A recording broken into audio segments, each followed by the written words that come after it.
Hey guys, at welcome back dito sa aking channel. So, ngayon ay gagawa tayo ng guitar tutorial sa kanta ni Veantur na Char Char. So, ito ay ni-request ko ni Joshua Casinabo. So, salamat sa pag-request. So, let's begin. So, ang kantang ito ay nasa key of F sharp. So, dito. So, kung gagamitin natin ng F sharp, ito ay hindi maging madali. So, para maging madali, ay gagamitin natin yung G. So, instead of F sharp, gagawin natin G. So, 1 fret higher tayo dito. So, let's have first the intro. So, let's have first the slow-mo.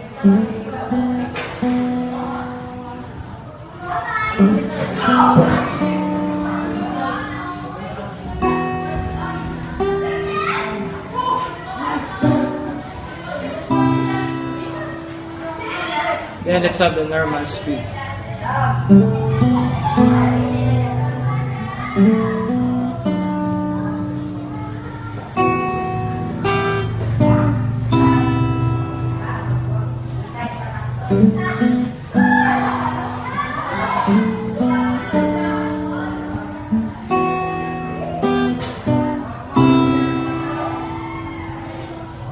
So kung hindi nyo kaya yung intro na gano'n, ay pwede nyo strum na lang.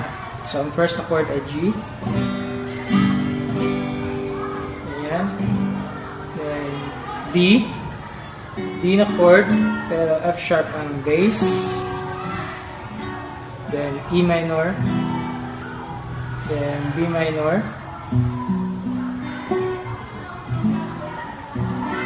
Then, C. So, ganito.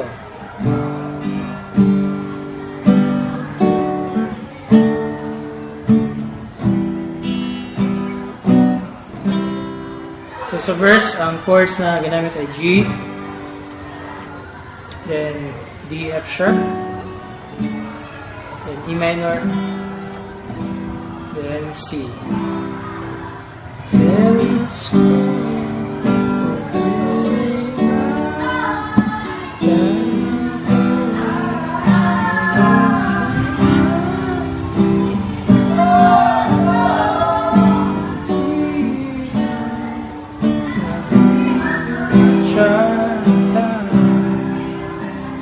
Then, next ay ang refrain. So, refrain, first chord ay D minor.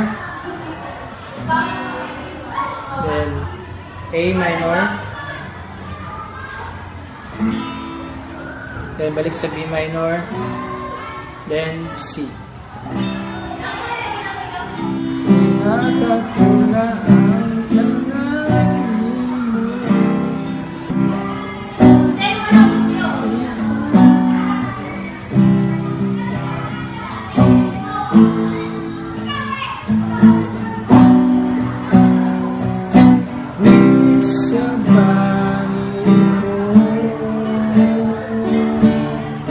Then, chorus.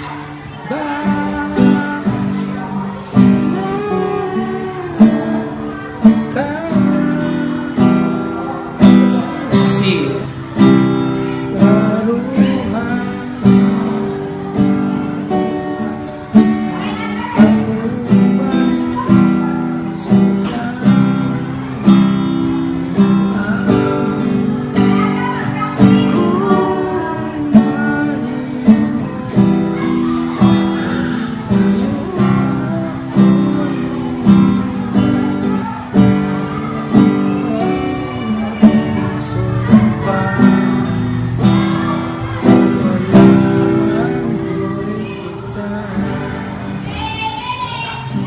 Next ay balik sa intro. Then after ng intro ay verse, second verse. So sa second verse, same lang yung chords sa unang part, yung G, then D, F sharp na chord, then E minor, then C. Then second part ay yung refrain na part, yung B minor, A minor, B minor, then C, then pagkatapos ng C ay D.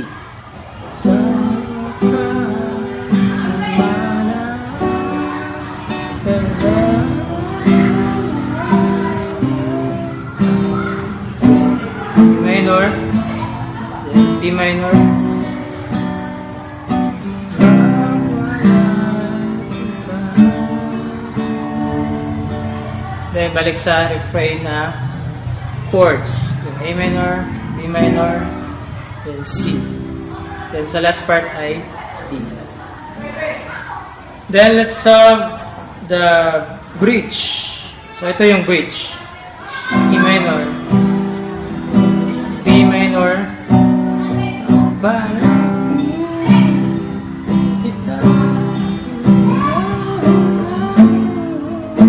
E minor, then B minor, then C, then D.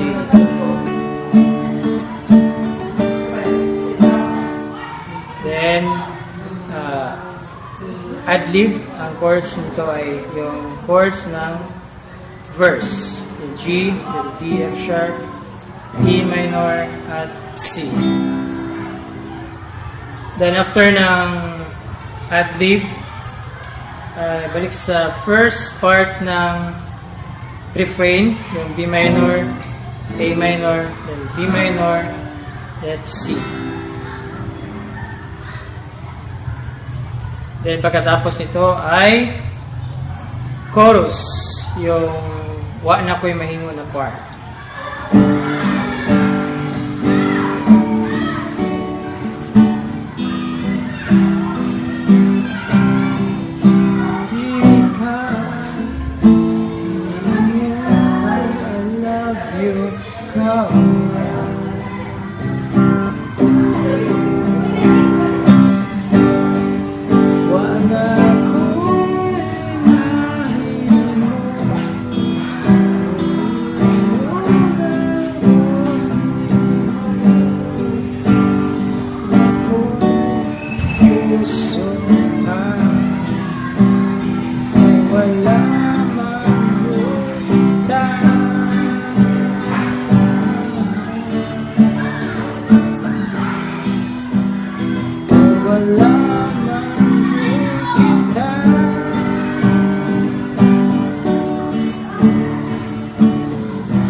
So that's the song. So I hope na nakatulong ito.